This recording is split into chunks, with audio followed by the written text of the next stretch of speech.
चलिए हम बात करते हैं anti defection law. Anti defection law, दल बदल कानून। रिसेंट महाराष्ट्र क्राइसिस की बात करें तो रिसेंट महाराष्ट्र क्राइसिस के बाद ये काफी डिबेटेड टॉपिक था एंटी डिफेक्शन लॉ, इसलिए आज हम इसके बारे में बात करेंगे। Anti defection law is disqualification is the disqualification of member of parliament or state legislature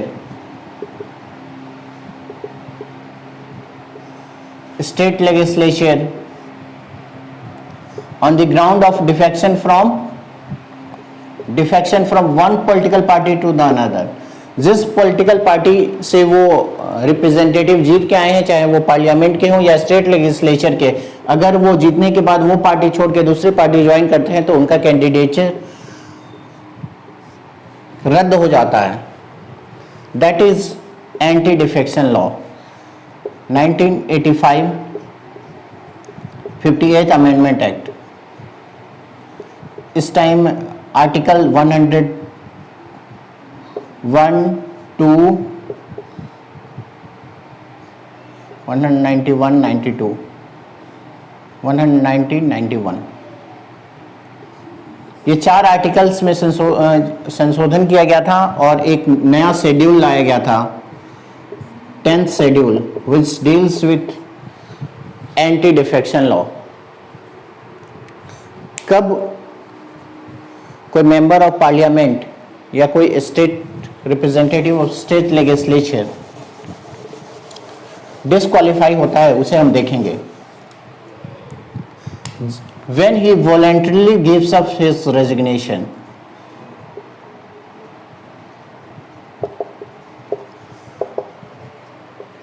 जब वो खुद इस्तीफा दे दे। When he disobeys any direction given by his political party during voting, or if he abstains from voting,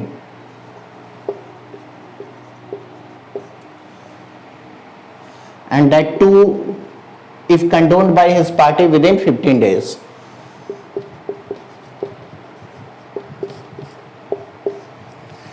अगर वो खुद इस्तीफा दे दें उस परिस्थिति में वो डिस्क्वालीफाई हो जाएगा, या वो पार्टी व्हिप जारी करती है, अगर वो उस व्हिप को नहीं मानता और उस दिन सदन में नहीं आता है, और या वो पार्टी के स्टैंड के विरुद्ध वोट करता है, देन द पॉलिटिकल पार्टी में डिस्क्वालीफाई। ये पहला ऐसा लॉ था which directly give recognition to the political party. जो ये पहला था जो जिसने पॉलिटिकल पार्टी को रिकॉग्नाइज किया। अब इसमें दो हैं, एक है नॉमिनेटेड मेंबर्स, एक है इंडिपेंडेंट मेंबर्स। अगर कोई इंडिपेंडेंट कैंडिडेट चुनाव जीत जाता है, if he wins the election and after winning the election if he joins a political party, he is disqualified, वो डिस्क्वालीफाई हो जाएगा। वहीं एक nominated member, if within 6 months if he joins a party, he will remain the member of parliament or member of a state legislature, whatever post he holds। So this is the difference between the nominated members and the independent member। nominated members के पास 6 महीने का वक्त है। 6 महीने में अगर वो political party join कर लेते हैं वो डिस्क्वालीफाई नहीं होंगे। 6 महीने बाद अगर वो कोई पॉलिटिकल पार्टी ज्वाइन करते हैं they will be disqualified. Independent members के पास ये प्रिविलेज नहीं है, वो अगर कोई भी पॉलिटिकल पार्टी कभी भी ज्वाइन करते हैं they will be disqualified, means with in the tenure. अब हम बात करेंगे इसके कुछ एक्सेप्शंस हैं। Exceptions of anti defection law. पहला है 2/3 मेजोरिटी के साथ, 2/3 मेजोरिटी के साथ अगर ये किसी पॉलिटिकल पार्टी में इनका मर्जर हो जाए, then they will not be disqualified. Recent Maharashtra crisis में ये देखने को आ रहा था कि in some of the news channels it was the news that the Shinde team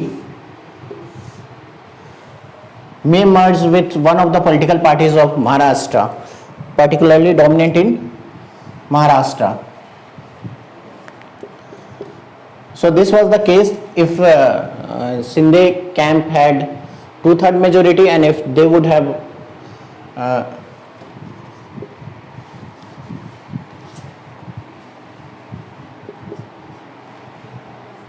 and the second thing is, if he is elected as presiding officer, presiding officer बनने के बाद वो पॉलिटिकल पार्टी छोड़ देते हैं, एंड अगेन व्हेन जब वो post खत्म हो जाता है एज ए प्रिसाइडिंग ऑफिसर, तो वापस से वो पॉलिटिकल पार्टी ज्वाइन कर लेते हैं। ऐसा इसलिए होता है ताकि वो इम्पार्शियल रहें। 2/3 मेजोरिटी के साथ अगर कोई पॉलिटिकल पार्टी मर्ज हो जाती है तब ये कंडीशन लागू होता है।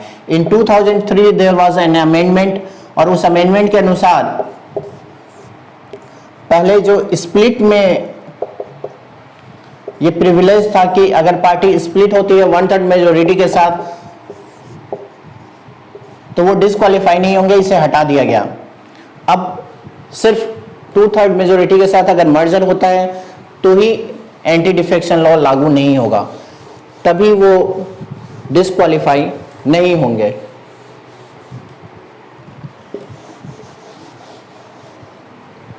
ये कौन डिसाइड करेगा कि वो एमपीज एमएलए जो हैं ये डिस्क्वालीफाई होंगे कि नहीं? It is the privilege of the presiding officer. However, the Supreme Court has ruled that presiding officer of parliament or state legislature works as a tribunal, and the judgment of tribunal is subject to the judicial review on the basis of the modified decision. Hence, whatever decision is taken by the presiding officer, that can be reviewed by the Honorable Supreme Court and High Court.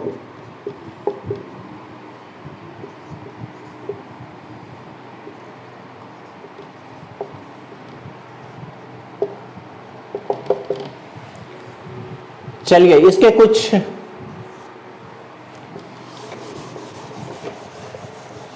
Advantage हैं, कुछ lacuna हैं, उसके बारे में discuss कर लेते हैं।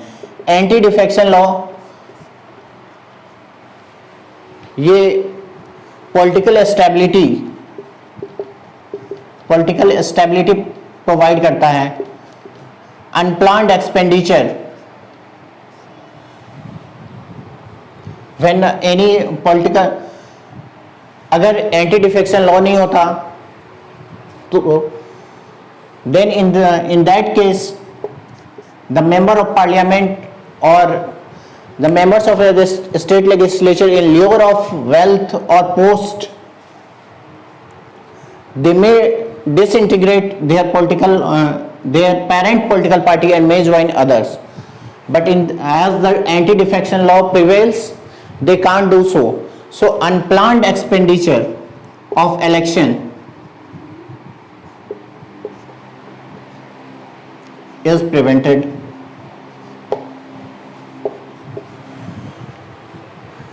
Anti defection law के बारे में कुछ लैकुनाज हैं, जैसे ये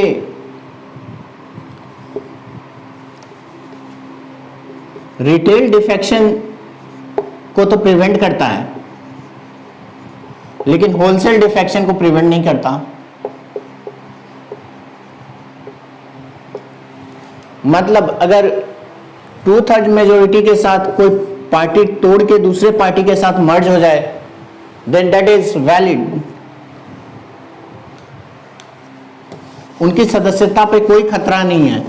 लेकिन अगर कोई सिंगल या लेस देन 2/3 मेंबर्स अगर ज्वाइन करते हैं कोई पॉलिटिकल पार्टी दूसरी, तो वो डिस्क्वालीफाई हो जाएंगे। दूसरा है कि nominated members and independent members में डिफरेंस करता है। नॉमिनेटेड मेंबर्स जो है 6 महीने के अंदर कोई भी पॉलिटिकल पार्टी ज्वाइन कर सकते हैं और वो डिस्क्वालीफाई नहीं होंगे। हाउएवर इंडिपेंडेंट मेंबर्स डिस्क्वालीफाई हो जाएंगे अगर वो कोई भी पॉलिटिकल पार्टी ज्वाइन करते हैं during the tenure any time. ये डिसेंट एंड डिफेक्शन के बीच में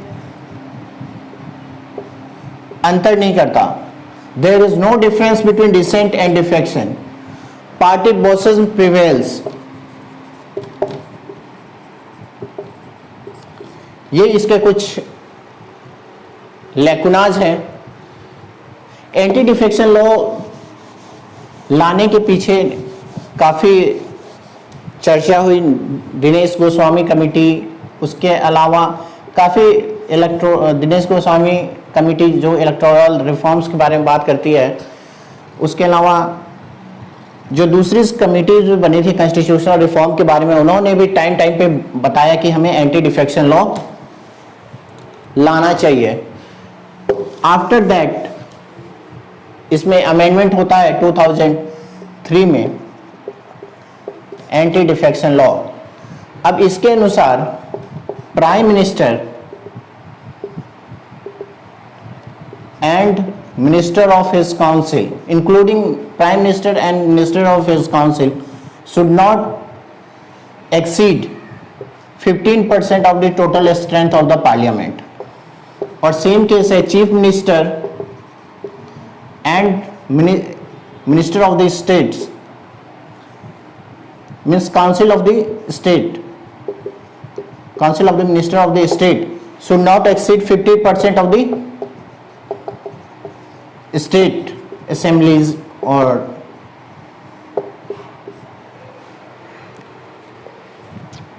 however minimum 12 ministers should be there। कम से कम 12 मिनिस्टर होने चाहिए। प्राइम मिनिस्टर और उसके जो काउंसिल ऑफ मिनिस्टर्स हैं वो 15% से ज़्यादा नहीं होने चाहिए, और चीफ मिनिस्टर और उसके दूसरे जो काउंसिल ऑफ मिनिस्टर्स हैं वो उससे ज़्यादा 15% से ज़्यादा नहीं होने चाहिए। हाउएवर एनी टाइम 12 मेंबर से ज़्यादा नहीं होने चाहिए।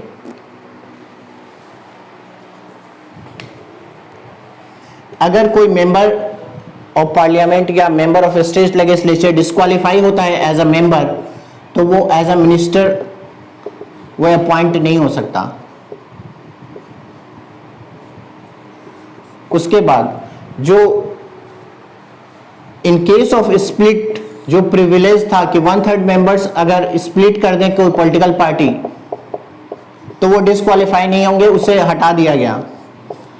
केवल 2/3 मेजोरिटी के साथ अगर मर्जर होता है then and then only anti defection law लागू नहीं होगा।